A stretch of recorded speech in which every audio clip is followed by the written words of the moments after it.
I'm just going to wait a minute or so that we can allow people to get on before we get started.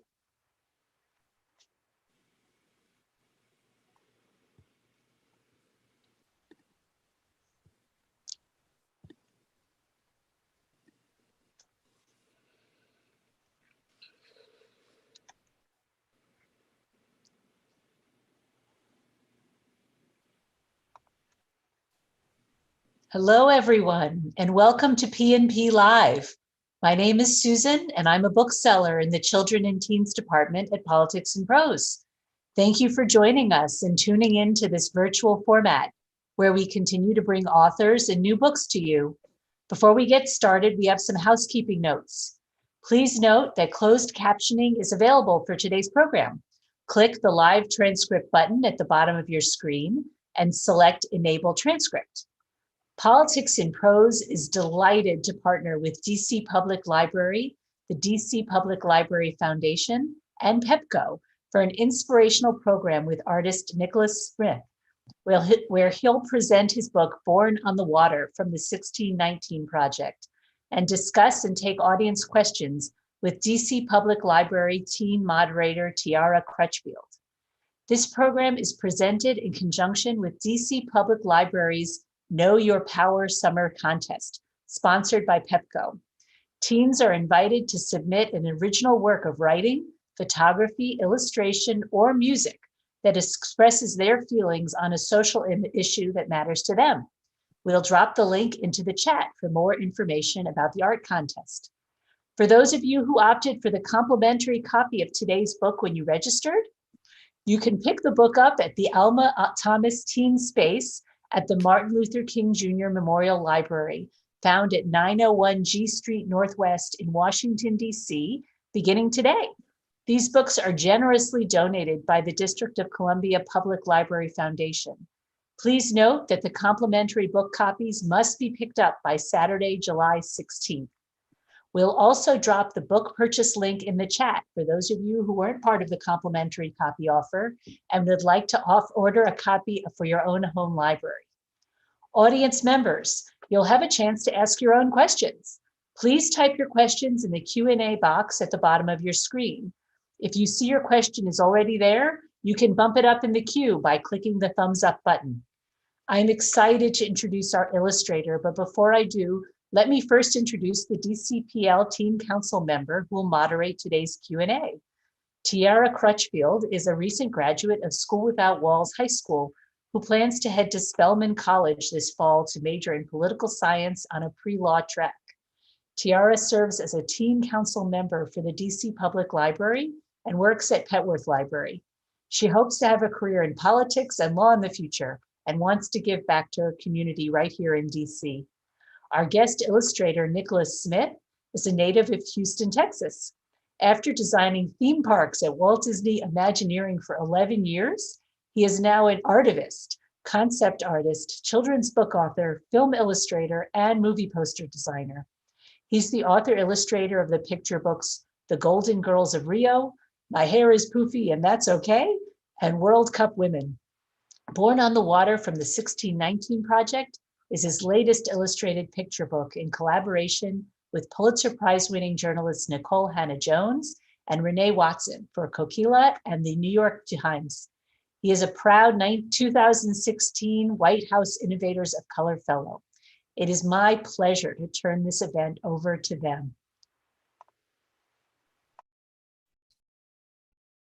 Thank you so much. Thank you guys for having me. It is a true honor. I would just love to talk a little bit about myself, how I got here, how I ended up illustrating 1619 Project, and the interesting journey that led to that point. And so what I'll do is I'll share my screen really quickly. This is a little bit about myself as an artist.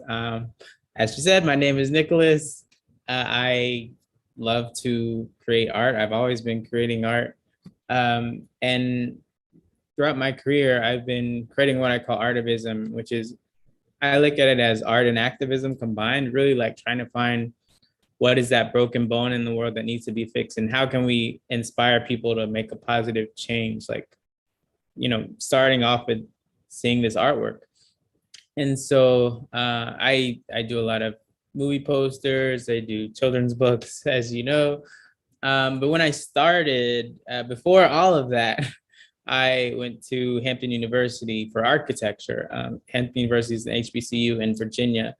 And I studied architecture. I found out that there's a company called Walt Disney Imagineering that designs theme parks all over the world. And we entered that competition and made it to the finals. And once we graduated, we had internships. So I started my internship and I continued and worked, as an Imagineer for 11 years, designing theme parks. And now I do a lot of other things. I do architecture, concept art, work for films such as Space Jam, Judas and the Black Messiah. And with film art, it's more like, trying to figure out, the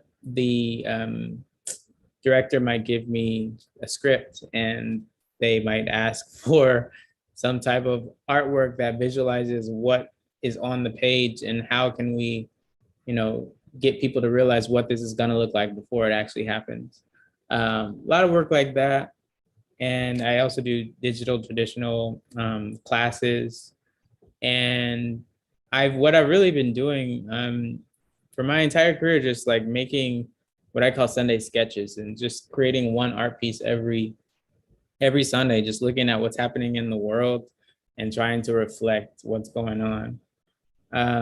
And so all of that really led to, Nicole and Renee seeing my work and contacting me and asking if I would like to join the project. And I, of course, said yes, because I feel like Born on the Water, it's like, this was a dream project for me.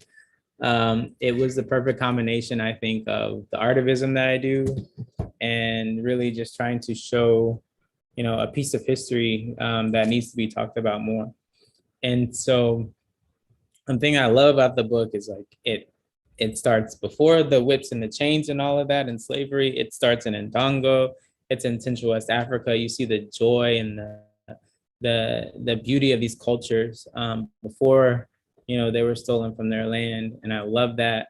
And then it goes into the darkest parts of slavery, the resistance, fighting for freedom, and ultimately, all that happened after that, all the amazing stories of resilience and overcoming, and the brilliant thinkers and philosophers and writers and artists, all these people who came from this time and really helped build this country. I feel like it is one of the most patriotic books ever made, because it's about justice for all, true justice for all, the thing that we say, the Pledge of Allegiance for, and all these songs that we have to sing. And it's like, this is what it's really about, like true justice for everyone. And so I love that I could, depict that in some sort of way. And also, before you even get into the book, there's the end papers, which I also love. What I wanted to do with the end papers is tell the entire story of the book visually. And it's in this scarification pattern, which I did a lot of research on, just looking at like how a lot of tribes really, tell certain stories just visually through scarification, on their faces. And so you'll see the entire story of the book there. And then there's also a lot of reference material that I had to dive into for this book. And what I'm going to show you guys is how I kind of put together the spread called And They Danced, which is a beautiful, joyful spread in the book, one of my favorites. And I had to do a lot of like looking into, Benin, Togo, a lot of these Central West African tribes, and like how they survived, how they lived, how they, did ceremonies, how they did all these different types of things. And so this is like one of my favorite, like I said, one of my favorite pieces. This is And They Dance. Very bright, very colorful, joyful, hopeful.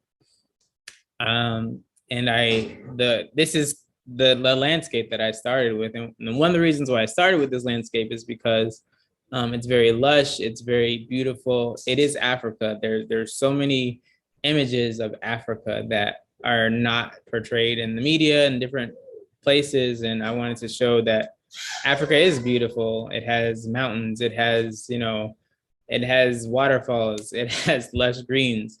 Like I started with that, and so that was kind of like the initial point, right? And then I did a little sketch of like, I know there's going to be some dancers here, some musicians, different people, and I sent this. And this is kind of how the process went of creating the book. Is like I do speed paintings, and so I created this speed painting and sent it to say, I think I want this page to look something like this.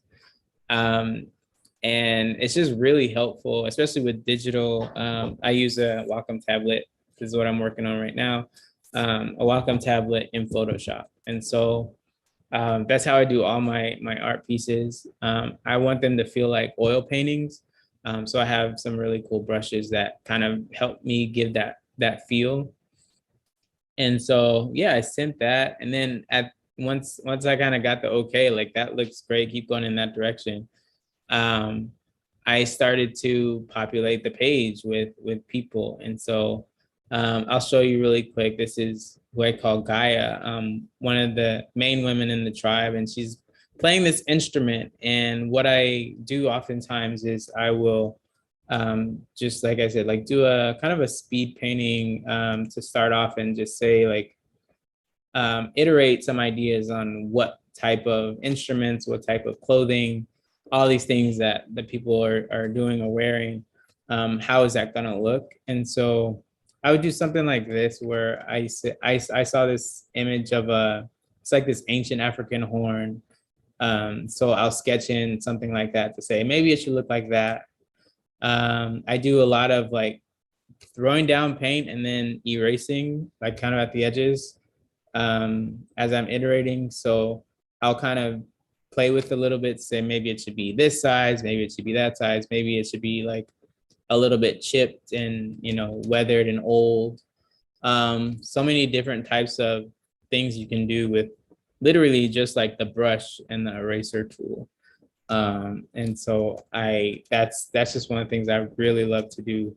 And then also like it's digital, so like you can make it any color you want, you can make it any size that you want. And I love that about the process of digital art. And so actually the thing that I decided to go with, it wasn't a ancient horn. It was actually a hoo-hoo, which is from Cameroon. And so the hoo-hoo is like it's got this bulb on the end. It's kind of like a flute. It's got this bulb on the end, pretty much like this, right? And so that was that I went with. And then I started to obviously look at all these different types of like, clothing, different colors, different people that are populating the page. So you have like Mercy right here, who's this little girl who's doing this awesome dance. And if you've ever seen, African kids dancing, it is one of the most joyful things you've ever seen. And so I had to incorporate this little girl and their dancing. There's a tribe leader who actually, when you see the final, there's a mask here that I kind of similar to like that mask, similar to mask that I saw growing up on the wall. My parents would bring home masks and different things from Africa. And I wanted to incorporate all these elements because, as I'm making this book, I'm thinking about the fact that my ancestors are from Central West Africa. I'm literally illustrating the story of my ancestors. And so, I added a lot more, just layers and layers. From the back, you'll see like a lot of different dancers doing, maybe a capoeira kind of dance, things that you might see in Brazil, Jamaica, things that I'm realizing as I'm making the book, like a lot of these come from Central West Africa. So much of the stuff that we do now, from the music that we listen to, the dances that we do, a lot of it comes from from West Africa. And so I try to incorporate all of that into this one spread. And then I kept, refining, adding more light, more detail. And this was the final result right here, for And They Danced. And one of the things about this piece is that, like, there is so much joy, there is so much life. And then the very next page, it's called Stolen, and you see the devastation and the exact opposite. So it was very important that we kind of hit this piece to show, like, this, all of the life, all of the joy, everything that was part of these cultures, so that you can really get the, like, grasp the magnitude of, how devastating it was that everything was stolen away and stripped away. So yes, that is And They Danced, and a little bit about myself. And I believe we can go into some Q&A. Hello, it was so great hearing that. I love your art, by the way. I had a chance to look up you online. As someone who loves to paint and draw, I just love your work, and I feel like you have a very unique signature. So I'm just going to talk about the process of the book and kind of your art in general. So you talked about, just coming up with the art itself, but how was the process between you with the author as an illustrator? How does that process? So that process, I would say, is a little different with this because we were in the pandemic, we were on lockdown, everybody's on lockdown. So we were all Zooming and, FaceTiming and all that from wherever we were. And what I had to do was really, like, when I do the speed paintings, I'm reading the poetry, this amazing poetry from Nicole and Renee, and just kind of internalizing and figuring out, like, how does that make me feel? How do I want to convey this message, and how do I want to show it visually?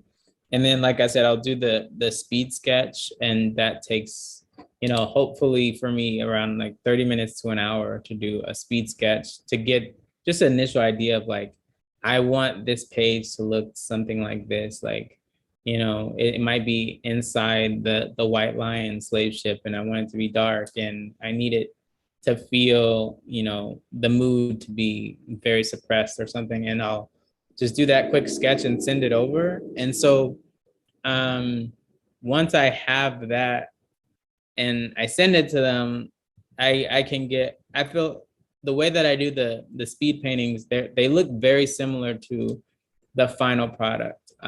There's a lot less refinement. So, like, this was literally the first sketch that I created and sent to them, and it looked very similar to this. There's just, like, less detail in the face, less detail in the water, the ancestors in the water.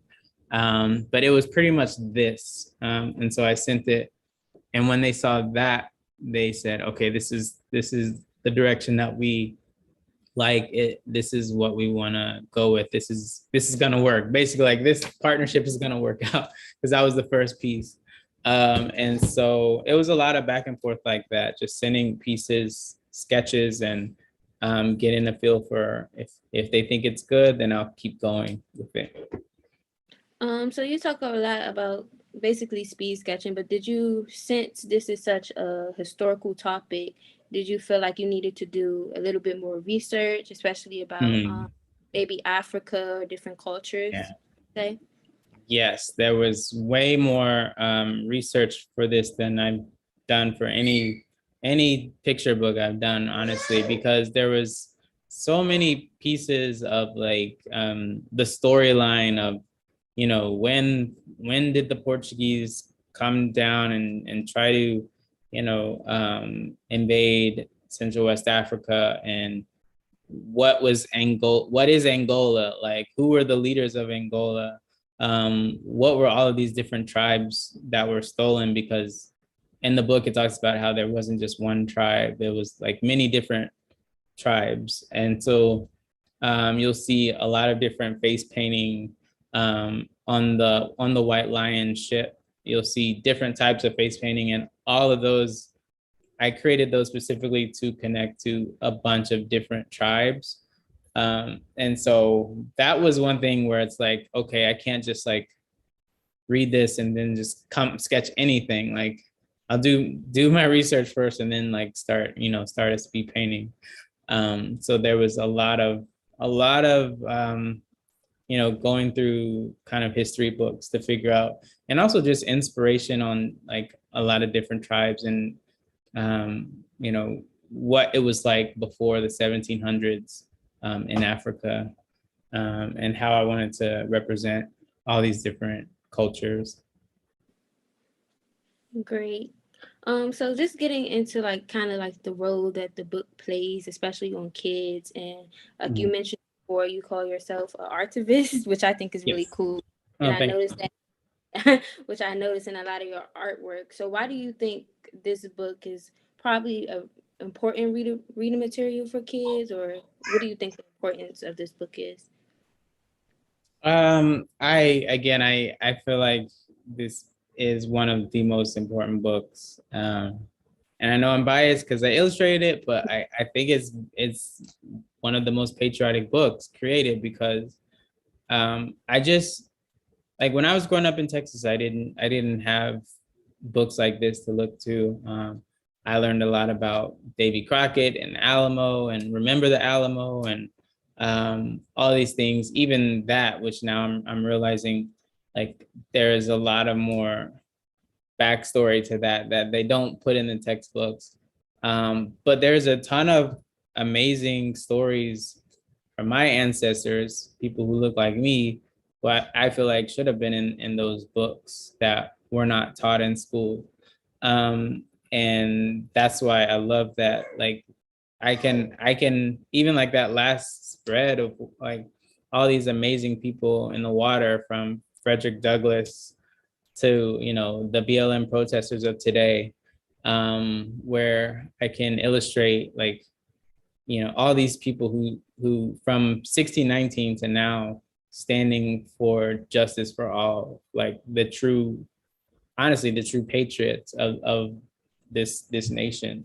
I think that is something that all kids should learn about, and there's no reason why they can't handle it. Like politically, there's a lot of this where they're trying to say that like it's not going to, kids won't be able to take it. I've seen elementary school kids who go through this book and they get it. They totally understand what it's about, why it's important. And honestly, I feel like if we can all like really grasp this and like look at books like this, we can move forward in a positive direction, instead of like trying to sweep all of the history under the rug like it never happened. But it happened. Like we know it happened. Let's just talk about it.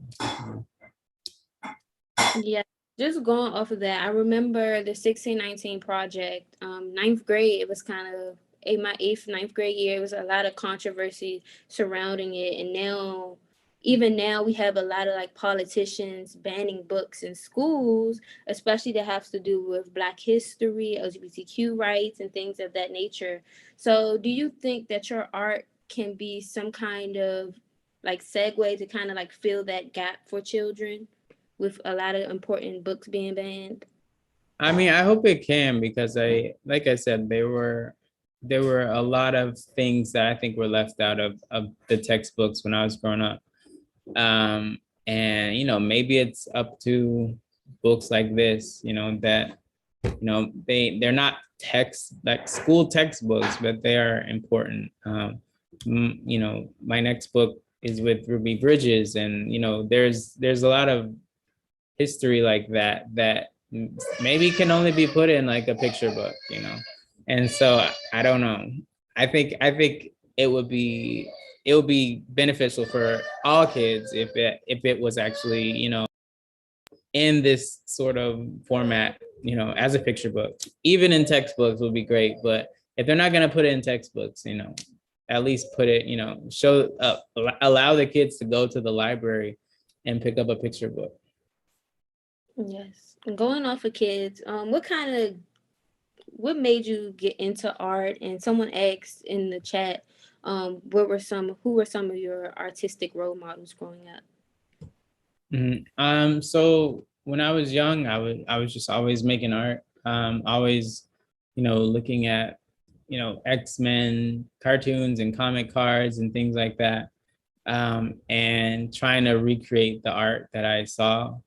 So it was always that. And then my mom would have like all this art, like Norman Rockwell paintings on the wall, even like ironically, the Norman Rockwell painting of Ruby Bridges, integrating school and stuff like that. It was just, the art was all over the place. And they would bring home sculptures and different artifacts and pieces and things like that from Africa. And so I had a lot of art, that I would look at. And so that really inspired me. And I always just wanted to try to recreate what I was seeing. And so it was just, there was all of that, but then at the same time, I was never the type of kid to say like, oh, I want to be an artist when I grow up. Like, that's why I ended up going into the architecture direction for college. But of course, like it came back around to art inevitably. Like I was doing even architecture for 11 years, but eventually said like art is what I should be doing every day. And so, yeah, just kind of, I guess all that inspiration from when I was little paid off. So what advice would you give younger people and people around my age, teens, who are interested in going into art or becoming an artist in the future? Mm-hmm. I would say, I always try to tell young creatives to, for one, just consistently work at it. Um, when I started the Sunday sketch series, that was like me saying, okay, I want to learn how to do digital painting. And so I said I would do one sketch a week. Some people do like one sketch a day, which is that's, hats off to you. Like, that's consistency. Um, I, at the time, I was working a full-time job in architecture, and I was like, okay, I'm gonna do one sketch every week. And really it helped me a lot, just that consistent, like doing one piece and then actually like posting it on social media, so that I had a following of people who like would hold me accountable to, and the more I do it, the more like, okay, what are you going to do this week? Like, they kind of like push me to keep doing it and do more. I always try to tell young creatives that like emulate the greats. It's a great practice to emulate who you feel like is like the best at whatever you do. Like, it might be songwriting, it might be poetry, it might be visual art. Like, find whoever you feel like is the best in the world at what you want to do, and really try to like emulate how they do what they do, just as a practice. You're never going to be able to like copy and do the exact same thing, but as you see how they did what they did and try to do it, like you'll form your own style, your own language, your own voice. So that is one important thing, because like creativity is really just like, piecing together a bunch of things that have been done, and adding your own style to it. Like, there's no, you can't really, like, I can't like copy Leonardo da Vinci painting. Like, I can try to study his style, and I'll learn a lot of things about how to create my own style through his style. So yeah, that's it. So you mentioned a lot of the previous things that you've done, film work, working with like posters. I thought when I was researching, it was very interesting in Disney theme park design. I thought that was actually really cool. So with this resume, can you give us like, what was your favorite project that you've worked on so far? Oh man, there's been a lot of things. I mean, I guess on the Disney side, I loved working on Shanghai Disneyland, which, going over to China and like trying to work with the contractors there and the architects there, on how to, create 3D models of a building or a castle, things like that. That was fun. On the artivism side, I had a really cool opportunity with Converse. Converse in 2020, they said that they weren't gonna put up billboards of shoes or anything. They were just gonna, feature a Black artist, and they asked me to show my work.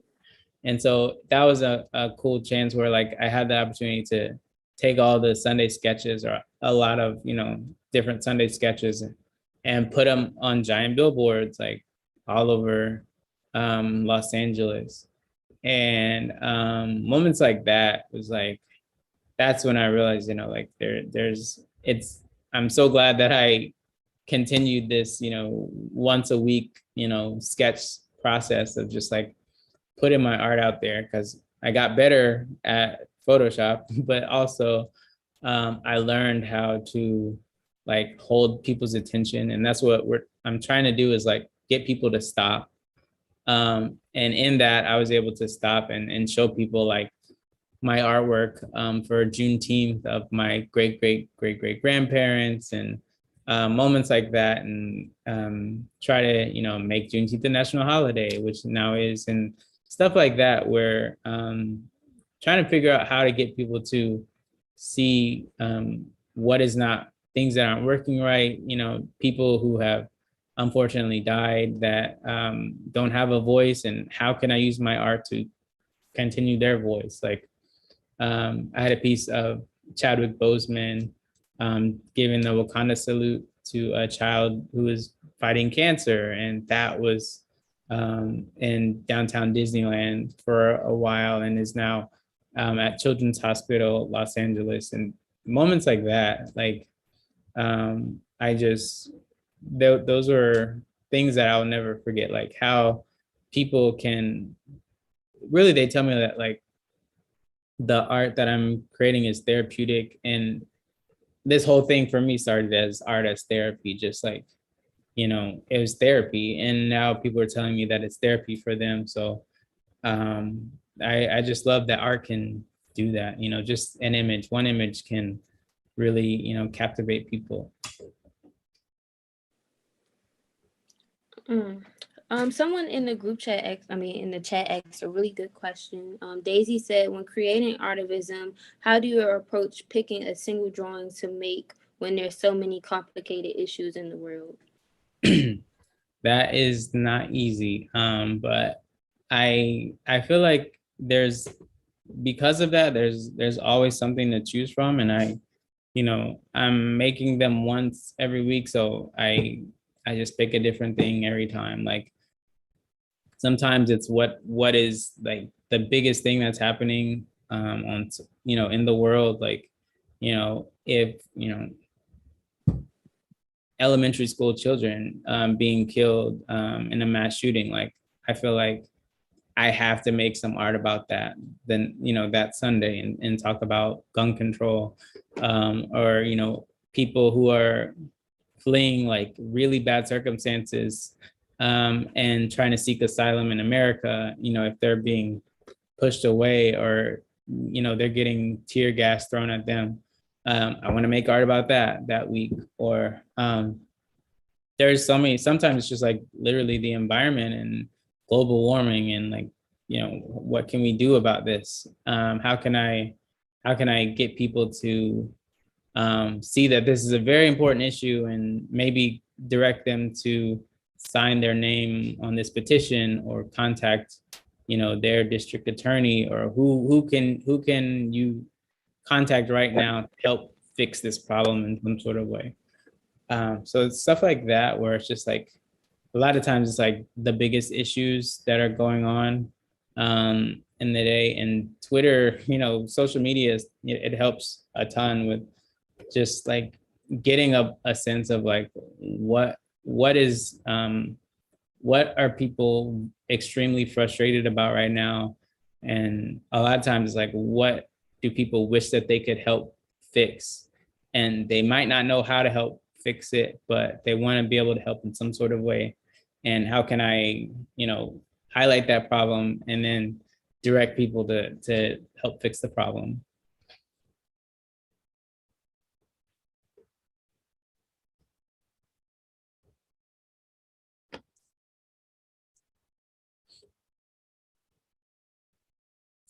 And A question in terms of the 16 Born on the Water and just coming up with illustration.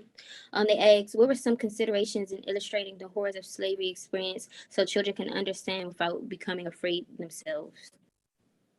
that was very difficult, and just trying to, highlight the very tragic moments without being like too, too tragic in the visual description.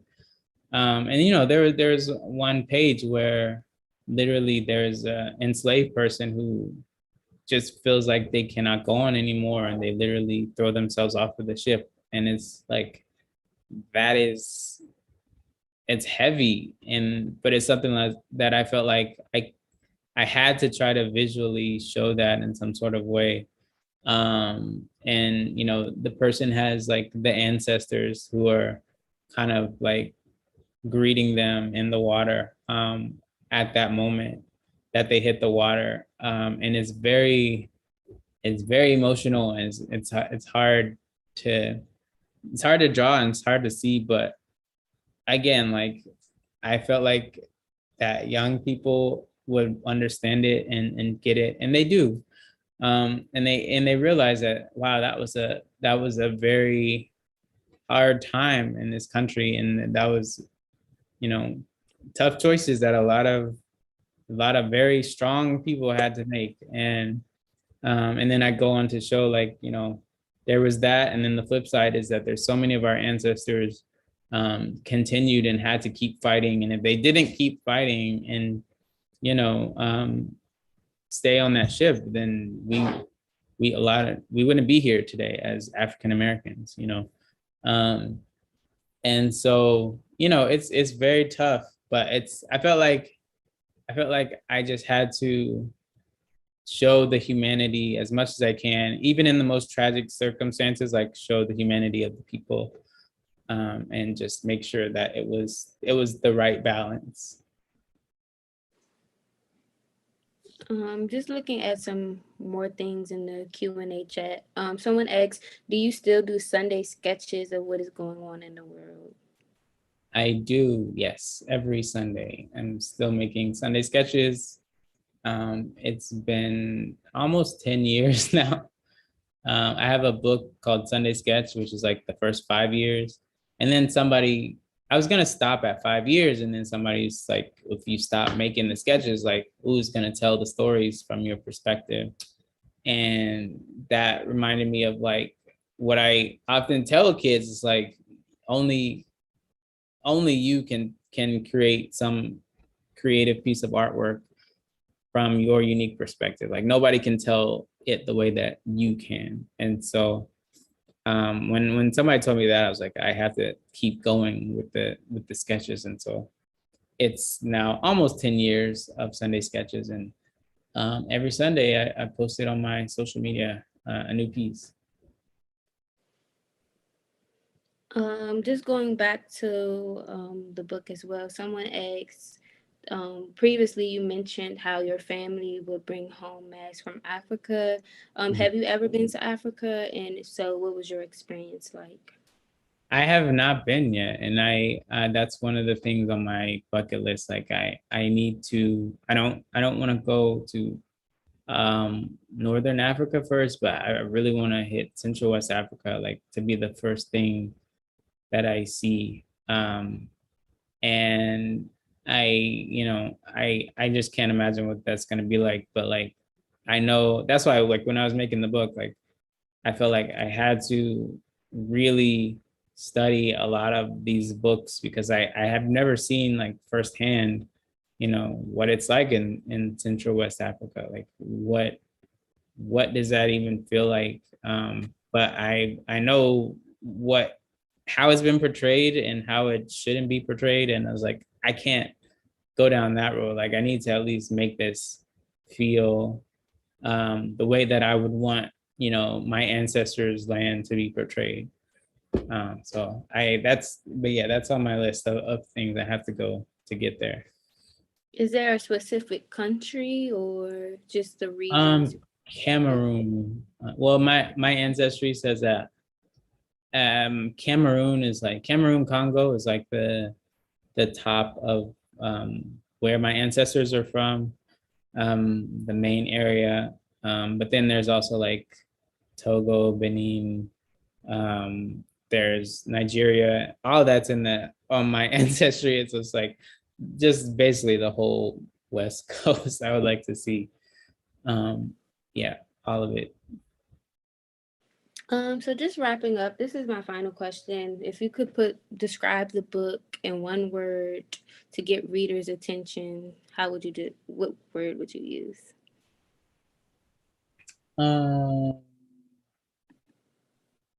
I have to go with patriotic, because it is that the justice for all. It is the liberty. Like it takes you through all the resistance, all the struggle to the point of liberty, and again, justice for all. So yeah, patriotic.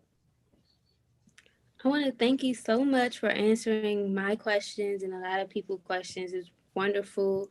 I love your art. So thank you so much. Appreciate it. Thank you so much. I love it. Wow. Thank you so much for joining us and for these wonderful questions. And thank you again to Nikkolas Smith and Tiara Crutchfield for today's wonderful conversation. We really all learned so much. Don't forget, you can still click the link in the chat box to get your copy of Born on the Water from the 1619 Project. And if you ordered one directly from the library, you can pick up through July 16th. As an independent bookstore, we really appreciate your support. And thank you all again for joining